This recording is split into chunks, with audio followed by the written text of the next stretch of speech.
السلام عليكم ورحمة الله وبركاته.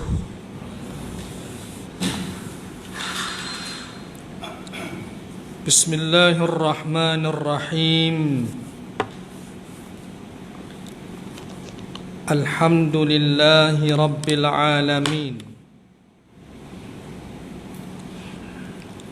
والعاقبة للمتقين، ولا عدوان إلا على الظالمين.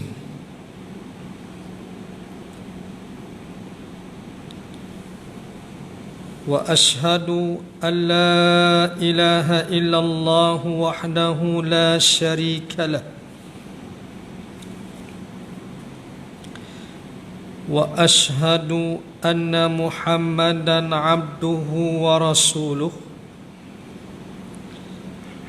اللهم صل وسلم وبارك على هذا النبي الكريم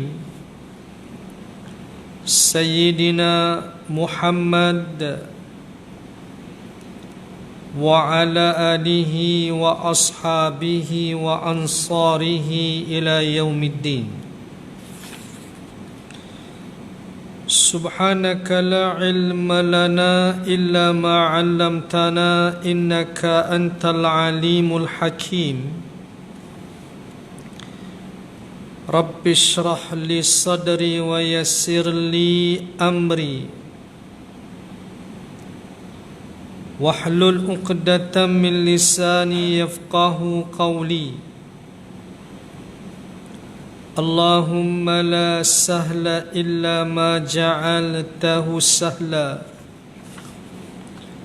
وأنت تجعل الحزن والصعب إذا شئت سهلا.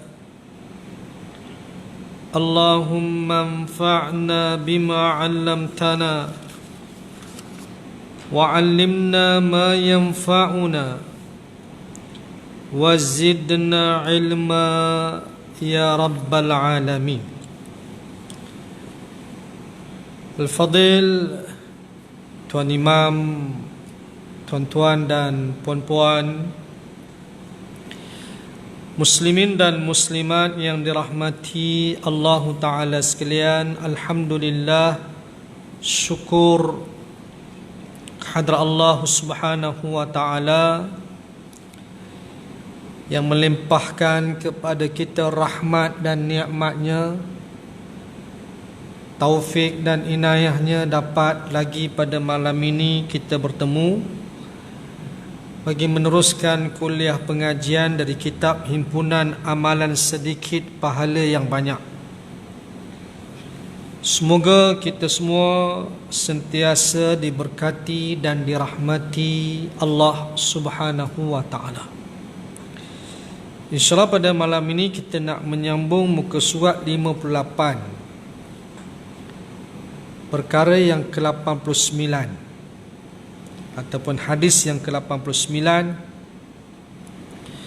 Sabda Nabi sallallahu alaihi wasallam, "Man qala la ilaha illallah wahdahu la syarika lah, lahul mulku wa lahul hamdu wa huwa ala kulli syai'in qadir fi yawmin mi'ata marrah kanat lahu adla 10 riqab wa kutibat lahu mi'atu hasanah wa muhiyat anhu mi'atu sayyi'ah wa kanat lahu hirzan minasy syaitan yaumahu dzalika hatta yumsi wa lam ya'ti ahadun bi afdala mimma jaa'a bihi illa ahadun amila aktsara min dzalik wa man qala subhanallahi wa bihamdihi fi yaumin mi'ata marrah huttat khatayahu wa in kanat mithla zabadil bahr." Rawahul Bukhari wa Muslim. Maksudnya, sesiapa yang menyebut La ilaha illallah wahdahu la syarika lah, lahul mulku walahul hamdu wa huwa ala kulli syai'in qadir.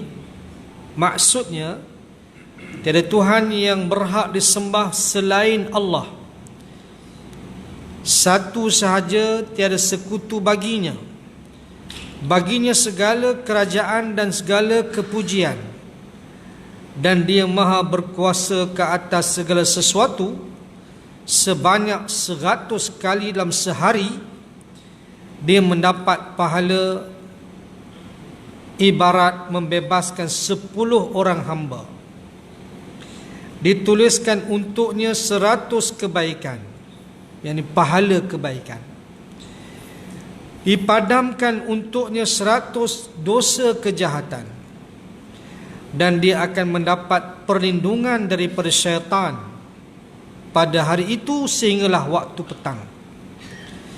Tiada orang yang lebih baik daripadanya, kecuali orang yang buat lebih daripada itu. Sesiapa yang menyebut subhanallah wa bihamdih, yakni maha suci Allah dan segala puji baginya, sebanyak 100 kali dalam sehari, akan dihapuskan dosanya walaupun jika sebanyak buih di lautan. Hadis riwayat Al-Bukhari dan Muslim, hadis sahih. Ini antara amalan yang sepatutnya kita amalkanlah, tak patut kita tinggallah. Mudah ya amalan dia. Yang pertama iaitu membaca la ilaha illallah wahdahu la syarikalah, lahul mulku wa lahul hamdu wa huwa ala kulli syai'in qadir 100 kali. Tak sampai 10 minit rasanya. Kan? 100 kali ni mana tak sampai 10 minit kita baca, tuan-tuan, dapat 4 ganjaran kelebihan. 4 yang dijanjikan ini. Yang pertama, yang pertamanya ialah ditulis diberikan pahala membebaskan 10 orang hamba. Tuan-tuan, besar tu. Kan, nak bebaskan hamba ni kena ada duit. Bukan sikit-sikit punya duit, tuan-tuan. Nak bebaskan hamba ni ribu-ribu.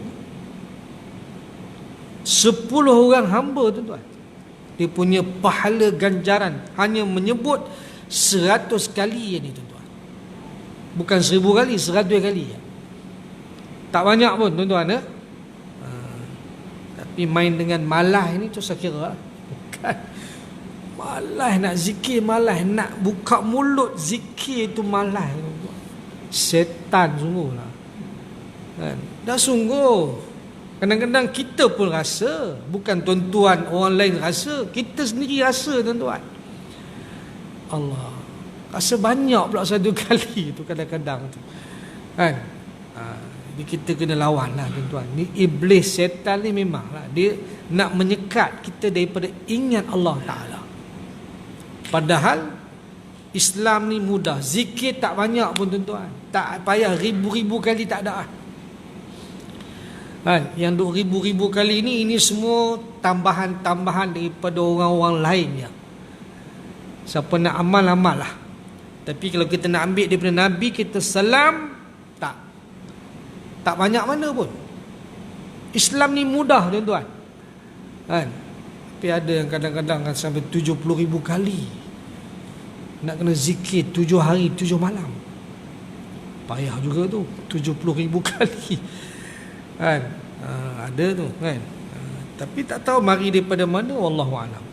Tapi kita nak ambil daripada Nabi kita, kan. Sebab apa yang Nabi ajar pada kita ni, tuan-tuan, ia daripada Allah Azza wa Jalla. Wa ma yantiqu anil hawa in huwa illa wahyu yuha. Dan tidaklah Nabi berkata-kata mengikut hawa nafsunya, melainkan apa yang diwahyukan kepadanya. Ini yang terbaik, tuan-tuan. Bukan kata yang lain tak boleh amal, tapi ini yang terbaik. Kalau nak lebih, terpulang. Lagipun memang pun kalau kita lihat dalam hadis ni pun, minimumnya 100 kali. Lebih lagi bagus, terpulang kepada kemampuan kita. Itu Allah kata, fattaqullah mastata'tum. Maka bertakwalah kamu kepada Allah mengikut kemampuan yang ada pada kamu. Ikut kemampuan kita. Kita boleh 100 kali, kita boleh 200 kali, kita boleh 300 kali terpulang. Tapi minimum 100 kali. Dapat ganjaran membebaskan 10 orang hamba. Satu. Yang kedua, ditulis 100 pahala kebaikan. 100 pahala kebaikan ditulis. Yang ketiga, dihapuskan, dipadamkan 100 dosa kejahatan. Nampak? Pahala dapat, dosa terhapus. Dan yang keempat, Allah pelihara dia pada hari itu daripada gangguan syaitan. Hari itu je lah. Mana besok kena baca lagi. Hari-harilah. Dia satu hari ya. Allah peliharanya daripada gangguan syaitan. Ini antara amalan yang boleh dibaca oleh orang yang terutamanya ada gangguan syaitan, ada gangguan jin. Jadi kita antara amalan yang kita beri kepada mereka, amalkan baca 100 kali setiap pagi. Setiap pagi baca ni. Bukan kata orang yang kena gangguan, orang yang tak kena ganggu pun baca. Sunnah untuk nak perlindungan diri. Ini katakan pendinding diri. Kan, bukan main azimat tangkal. Tak payah. Ni main azimat tangkal pula dah. Kan? Tak, zikir itu pendinding diri. Baca ni. Bahkan disebut oleh Syekh Abdul Salam Bali ya, dalam kitab As-Sarimul Battar, kitab yang berkait dengan perubatan Islam dia sebut ya. Dia sebut tentang kes-kes dia bila dia pengalaman dia merawat orang yang kena gangguan. Antara dia sebut iaitu ketika dia merawat seorang wanita yang dirasuk oleh jin syaitan. Yang jin syaitan tu dia bercakap. Bukan wanita tu cakap, jin tu cakap. Dia boleh kan? Ni memang ada nas ha? Jangan pula kata tak percaya. Kan? Ada setengah orang dia tak percaya tuan-tuan. Kan? Ini memang realiti, bukan khayalan. Kan? Bahkan Quran pun sebut alladzina ya'kuluna riba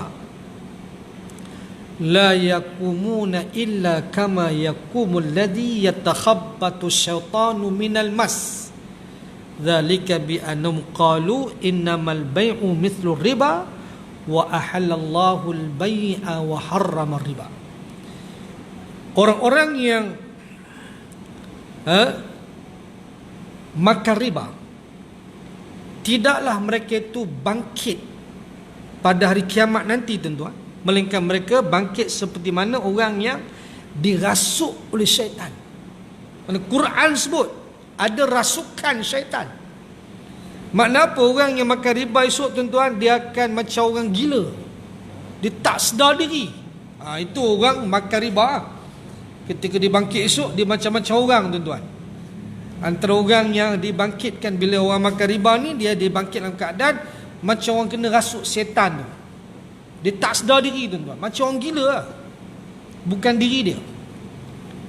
Yang demikian tu ialah kerana mereka menyatakan hanya senya jual beli itu sama seperti riba. Dia kata sama ya, jual beli ni dengan riba sama ya, dia kata. Kan? Dia kata bank Islam dengan bank konvensional sama ya, dia kata dia. Kan? Dia kata sama pula kata dia. Mana boleh sama? Sedangkan Allah menghalalkan jual beli dan mengharamkan riba. Itu dia. Kan? Jadi orang yang makan riba ni macam orang kena rasuk setan esok. Jadi makna kata ia merupakan sesuatu yang diakui sendiri oleh Allah Azza wa Jalla tentang rasukan syaitan. Jadi maknanya Syekh Abdul Salam Bali ni cerita tentang pengalaman dia merawat orang sakit ni, di mana jin tu marah dekat dia. Yalah duk kacau dia kan, yalah bila dia kena ayat-ayat ruqyah tuan-tuan, dia sakit. Dia akan terganggu. Kan? Dia terganggu tuan-tuan. Dia akan jadi panas, dia tak boleh duduk, gelisah dalam badan orang yang diduduk tu. Tu sebab baca ruqyah tu untuk orang mana jin tu keluar. Jadi dia marah dekat syekh tu. Dia marah, dia kata apa? Aku nak masuk dalam badan kamu. Dia kata begitu. Kan? Dia nak masuk dalam badan syekh ni. Dia nak kacau syekh ni. Marah sangat dia. Tu syekh kata, silakan, kata dia. Syekh tu relax kan? Dia kata silakan. Dan kalau boleh lah. Kemudian tak lama kemudian jin tu menangis. Menangis dia. Kata syekh tu, kenapa kamu menangis? Jin tu kata, aku tak dapat masuk dalam badan kamu. Aku tak mampu masuk dalam badan kamu. Kata syekh tu, kenapa? Kenapa tak boleh masuk? Kata jin dalam badan tu, dia kata, pagi tadi engkau baca inilah zikir ni, la ilaha illallah wa la syarikalah lahul mulku wal hamdu wa huwa ala kulli syai'in qadir, 100 kali, yang menjadikan aku tak boleh masuk dalam badan kamu. Nampak? Mana jin tu akui sendiri. Jin pun dia tahu juga, tuan-tuan. Ada jin ni yang jenis cerdik-cerdik, tuan-tuan. Tak betul. Yang jenis pandai baca Al-Quran pun boleh, baca ayat kursi pun pandai. Kadang-kadang dia ikut kita baca tu. Kadang-kadang dia tegur pula kita, baca betul-betul, kata dia. Nampak dia? Tak malu kita. Sungguh hak yang jenis reti-reti, tak reti. Dia macam orang juga, ada yang reti, ada tak reti. Jadi jin dan syaitan ni pun ada reti, ada tak reti, tuan-tuan. Kalau yang jenis reti-reti lah. Jadi dia menangis, tuan-tuan. Cabar dia, tak boleh masuk. Maknanya dia nak masuk tak boleh, pasal baca ayat ni. Tapi kita jangan cabar, tuan-tuan. Kita jangan cabar pula. Kita baca-baca, kita baca cabar. Jangan cabar. Kita jangan orang kata apa, jangan orang kata besar diri lah. Jangan. Ada satu kes saya semasa pergi umrah ni, ada seorang perempuan ni, tuan-tuan, dia setiap hari kena. Nyakut dia pergi Mekah tak kena dah. Kan, di Malaysia memang dia kena dah. Kan, dia pergi umrah dia kena juga. Jadi terganggulah umrah dia, tuan-tuan. Nak pergi masjid pun terganggu. Hari-hari kena ubat dia. Ni kawan dia ni marah dekat jin tu. Kan, dia marah, dia kata berani masuk dalam badan dia. Dia masuk sungguh, tuan-tuan. Dah lah yang ni kena, hak ni pula baru pula kena lagi, tuan. Nak kena rawat dia. Dia masuk sungguh. Jangan cabar. Masuk sungguh badan perempuan tu, tuan-tuan. Cabar jangan orang kata apa, jangan act lah.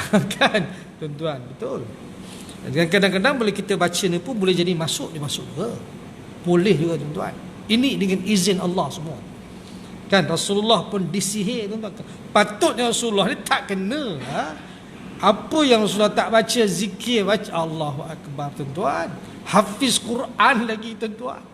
Kan, dengan zikrullah dan sebagainya. Rasulullah, tuan-tuan. Tapi nak kena itu ujian daripada Allah. Kan, memang, tuan-tuan, itu jangan kita rasa kita dah rasa selamat, jangan. Tapi macam mana pun kita kena ni lah, amalkanlah. Kan, itu pun belum tahu lagi. Tapi biasa, insya-Allah lah. Kebiasaan bila kita amal ni, insya-Allah kita dilindungi Allah. Tapi kalau kita nak kena juga, kena dengan izin Allah juga. Itu terpulang lah. Tapi amalan-amalan lah, insya-Allah lah. Jadi makna, tuan-tuan, baca ni 100 kali setiap pagi baca. Tak sampai 10 minit, tuan-tuan. Tapi dia punya ganjarannya besar. Pahala membebaskan 10 orang hamba, diberikan 10 kebaikan pada 100 pahala kebaikan, dihapuskan 100 dosa kejahatan, dan dipelihara Allah pada hari itu daripada gangguan syaitan. Yang ni dia tak ada yuhyi wa yumit. Makna ni matan hadis ni dia tak ada yuhyi wa yumit. Yang kita baca setiap lepas solat tu dia ada yuhyi wa yumit. Maghrib dan subuh tu kan, 10 kali kita baca tu, la ilaha illallah wa la syarikalah lahul mulku walul hamdu yuhyi wa yumit wa huwa ala kulli syai'in qadir, yang menghidupkan dan mematikan itu ada. Tapi yang baca satu kali ni tak ada. Jadi kita ambil yang original punya. Yang orinya, yang ni tak ada baca. Yang ni yang satu kali lah. Yang baca lepas solat tu lain. Yang baca lepas solat maghrib dan subuh tu lain. InsyaAllah tuan-tuan. Boleh ni. Ini benda ni kita dah hafal dah kan. Cuma nak baca tak baca je. Baca tak? Cuba angkat tangan. Baca tak pagi tadi? Siapa baca hari ni cuba angkat tangan. Kan? Nampak? Malu nak angkat. Kan? Maknanya tuan-tuan, amal insya-Allah. Amal lah. Lepas subuh tu kan. Bahkan kita dalam perjalanan pun boleh. Misal kata kita dalam perjalanan nak balik ke rumah ke ataupun nak pergi ke pejabat ke tuan-tuan. Kan? Dalam kereta sedang memandu, kita buat apa? Kan? Dengan jalan jam ni nak sampai pejabat berapa jam? 1 jam kan? Lebih kurang setengah jam, 1 jam. Apa salahnya kita zikir dalam kereta tuan-tuan? Masa itulah kita ada masa untuk kita berzikir. Kan? Lepas tu nanti sampai office kita dah sibuk. Nak cakap, nak itu kan? Itu buat kerja ni. Dalam kereta kita sibuk apa? Mandu je. Tuan-tuan. Jadi jadikan sebagai amalan. Sama juga kita datang ke pergi mana pun lah. Tuan-tuan, kita mandu ya tuan-tuan, zikir. Mandu ya zikir. Kita penat sikit, kita rehat sekejap. Kan? Itu sambung balik. InsyaAllah. Kan? Itu yang peluang masa yang Allah bagi kat kita. Yang kita tak sibuk dah masa tu. Bila kita balik ke rumah dah sibuk dah. Kan? Pergi pejabat dah sibuk. Jadi masa tu lah kita kena gunakan masa yang sebaik mungkin untuk kita nak ingat Allah ni tuan-tuan. Kan? Yang kita nak kena banyak-banyak ingat Allah, bukan sikit-sikit punya. InsyaAllah tuan-tuan. Itu yang pertama. Kemudian zikir yang kedua, Subhanallah wa bihamdi 100 kali. Pun baca jugalah tuan-tuan. Pagi pun baca juga. Subhanallah wa bihamdi. Pendek je. 100 kali. Tak sampai 5 minit lah. Tuan-tuan. Mungkin seminit 2 je. Kan? Mungkin 2 minit tu. Kan? Subhanallah bihamdih 1 kali tuan-tuan. Baca yang ni. Apa dapat? Allah ampunkan dosa-dosanya walau sebanyak buih di lautan. Tuan-tuan. Kan? Dosa kita banyak kan?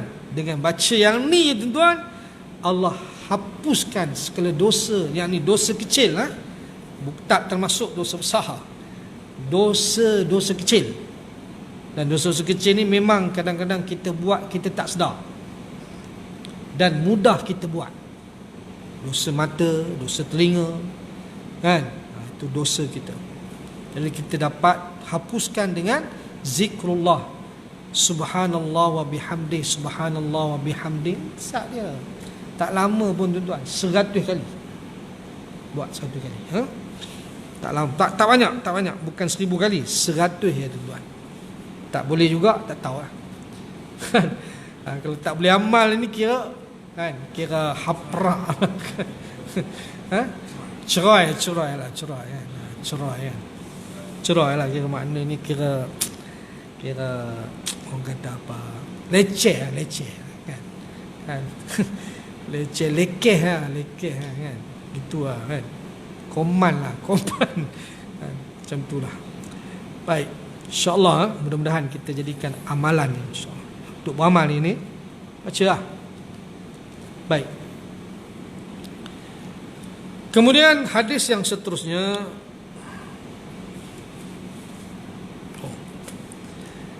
An Imran ibn Husain anna rajulan jaa ila an-nabiy sallallahu alaihi wasallam faqala Assalamu alaikum qala an-nabiy sallallahu alaihi wasallam 'ashrun thumma jaa akhar faqala Assalamu alaikum warahmatullah faqala an-nabiy sallallahu alaihi wasallam 'ishrun thumma jaa akhar faqala Assalamu alaikum warahmatullahi wabarakatuh. Faqala an-nabiy sallallahu alaihi wasallam thalathun. Rawahu Tirmizi. Maksudnya daripada Imran bin Husain bahawa seorang lelaki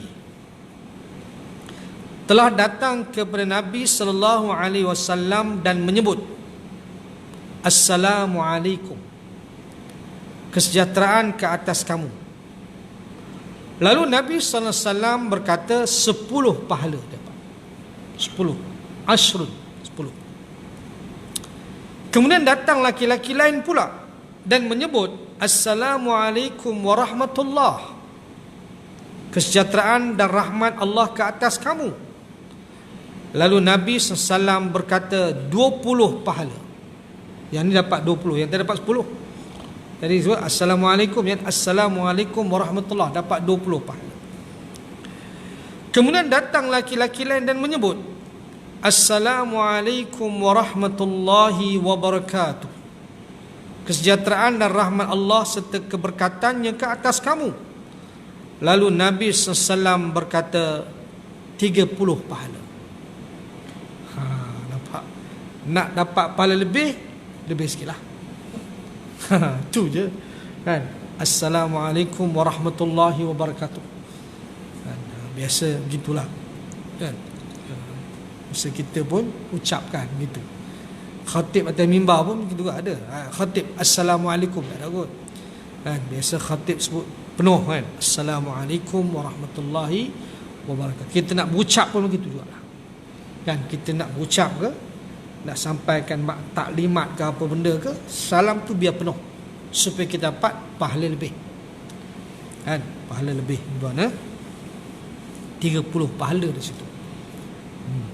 Senang dapat pahala. Baik.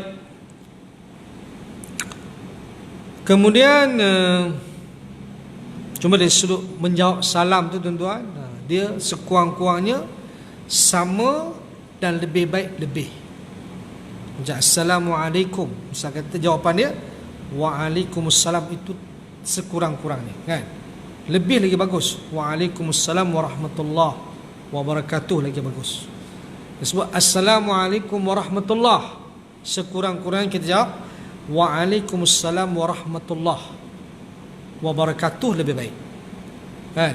Itu bila dia kata Assalamualaikum warahmatullahi wabarakatuh, jawapannya Waalaikumsalam warahmatullahi wabarakatuh. Yang pula jawab Waalaikumsalam, mana kurang pula. Mana sekurang-kurangnya sama dan lebih.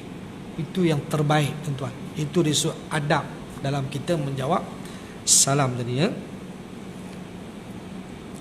Kemudian yang seterusnya, hadis yang seterusnya,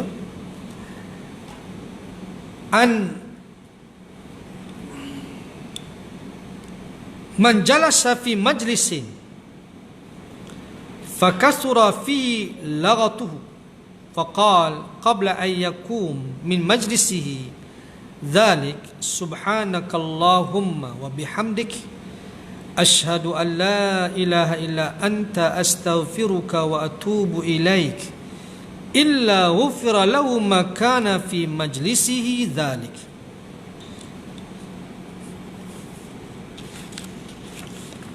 Rawahu Tirmizi. Maksud hadis, sesiapa yang duduk di dalam satu majlis lalu banyak bercakap kosong, kemudian sebelum dia bersurai dia berkata subhanakallahumma bihamdik asyhadu an la ilaha illa anta astaghfiruka wa atubu ilaik. Maksudnya, Maha suci engkau wahai Tuhanku, dan segala puji bagimu. Aku naik saksi bahawa tiada Tuhan yang berhak disembah kecuali-Mu. Aku minta ampun darimu dan aku bertaubat kepadamu. Pasti Allah akan ampunkan untuknya apa-apa kesalahannya dalam majlis itu. Hadis riwayat Tirmizi. Hadis ini sahih. Nampak? Ini antara amalan yang kita nak lakukan juga tuan-tuan. Biasa ni tasbih kafarah ni tuan-tuan, biasa kita baca dalam majlis-majlis program-programnya. Tapi sebenarnya kita sembang-sembang di kedai kopi kan banyak cakap tu, kan? Ataupun kita sembang di mana rumah ke, di mana-mana kita sembang kan, duduk-duduk kan, sembang dalam masjid ke apa ke, kan? Sebelum nak bersurai ni tuan-tuan, baca ni. Ni sunnah, kan? Subhanakallahumma bihamdik asyhadu an la ilaha illa anta astaghfiruka wa atubu ilaik. Dipanggil kafaratul majlis. Maknanya ia merupakan sebagai suatu zikir untuk kita mohon keampunan kepada Allah di atas apa-apa kesalahan, kesilapan, dosa yang kita lakukan semasa kita majlis tersebut. Nah, tentu kita mungkin ada banyak cakap, sembang kosong kan. Biasa kan, kadang-kadang mengata orang kan. Nah, itu boleh sedap sikit kan. Kalau tidak dia tak apa nak sedap, serius sangat pun tak boleh. Dia mengata orang tu dia jadi seronok pula dah. Kan? Jadi tuan-tuan baca ni. Ini kadang-kadang kita duk baca masa dalam program ya. Bila kita buat program kita sudahkan dengan kafaratul majlis ataupun suratul As. Dia suratul As pun sama. Suratul As ni juga tuan-tuan, bila kita berjumpa, bila kita nak bersurai pun sama juga. Bukanlah program ya. Ni dalam program yang kita duk baca kan. Kita duk 3-4 orang duduk sama-sama kita kan. Baca ni, baca pula suratul As. Kan? Ini merupakan sunnah sebelum nak bersuai tuan-tuan. Untuk kita dapatkan dapatkan pengampunan dosa yang kita lakukan masa majlis tadi tuan-tuan. Ni dah kan. Main cabut lagu tu je. Tak ada nak baca je ni kan. Ni sekarang ni tuan-tuan, insya-Allah lepas ni kita duduk di kedai kopi ke, duduk di mana-mana ke tuan-tuan, duduk sembang pula lama pula, bukan main kan. Lama sembang. Ada yang modal itu kan. Lepas tu bila nak habis nak bersurai, baca subhanakallah wa bihamdik asyhadu an la ilaha illa anta astaghfiruka wa atubu ilaik. Bismillahirrahmanirrahim. Wal 'asr innal insana lafi khusr illa alladhina amanu wa 'amilus solihati wa tawassaw bil haqq wa tawassaw bis sabr. Itu kita pun bersurai. Kan? Cuma kadang-kadang kita ni malas. Kan? Kita warak sangat pula dekat kita dia. Kan? Warak sangat pula nak baca-baca ni kan. Ada pula setengah tu. Kan? Dia kata begitu kan. Jadi payah kita pun. Jadi kita jadikan sebagai amalan insya-Allah. Habis. Kemudian yang seterusnya insya-Allah kita akan lihat pada kuliah akan datang lah. Dan lagi seminit 2 lagi nak masuk waktu isyak. Ada apa-apa tambahan, persoalan, kemuskilan? Seminit ada. Okey ya. Jadi amalan ni insya-Allah boleh jadikan amalan la ilaha illallah la syarikalah lahul mulku wal hamdu wa ala kulli syai'in qadir. Satu kali setiap pagi kita baca, awal-awal pagi kita baca, lepas subuh tu kita baca. Kemudian subhanallah wa bihamdik satu kali untuk dapat pengampunan dosa kita, dan termasuk jugalah kafaratul majlis yang kita baca dalam masa kita nak surai daripada apa-apa majlis yang kita lakukan insya-Allah. Wallahu a'lam. Aqulu qawli hadza wa astaghfirullah li wa lakum. Wassalamu alaikum warahmatullahi wabarakatuh.